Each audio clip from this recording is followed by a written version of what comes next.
హరే కృష్ణ. ఇవాళ మనకి sun city Bandlaguda జాగిర్లో అండి, మెయిన్ రోడ్డు మీద ఒక అపార్ట్మెంట్ వచ్చిందండి. 23 year old apartment, south facing apartment, 780 square feet అండి. వాటర్ ప్రాబ్లం ఎటువంటిది లేదు and perfect vastu. 33 lakhs price అండి. ఇక్కడి నుంచి మనకి గచ్చిబౌలికి, నార్సింగ్కి, నానక్రామ్గూడకి, ఫైనాన్షియల్ డిస్ట్రిక్ట్, ఈ మణికొండ, హైటెక్ సిటీ అన్నీ జస్ట్ 20 to 25 minutes అండి. అండ్ ఇది మెయిన్ రోడ్ మీద ఉండడం వల్ల మనకి అన్ని డెవలప్మెంట్స్ ఉన్నాయండి. బ్యాంక్స్ ఉన్నాయి, మాల్స్ ఉన్నాయి, సూపర్ మార్కెట్స్ ఉన్నాయి, అన్నీ అవైలబుల్లో ఉన్నాయండి. స్కూల్స్ కూడా దగ్గరలోనే ఉన్నాయి. రిలయన్స్ స్మార్ట్, డిజిటల్ అన్నీ ఉన్నాయండి ఇక్కడ దగ్గరలోనే. విజేత ఉంది, రత్నదీప్ ఉంది, టెంపుల్స్ ఉన్నాయి. రోడ్డు మీదనే ఫుల్లీ డెవలప్డ్ ఏరియా అండి.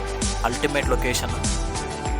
South facing apartment, 33 lakhs, 780 SFT అండి. మేము కస్టమర్స్ దగ్గర నుంచి కమిషన్ తీసుకోమండి. We're customer friendly. సేల్కి రెడీగా ఉందండి. Thank you so much.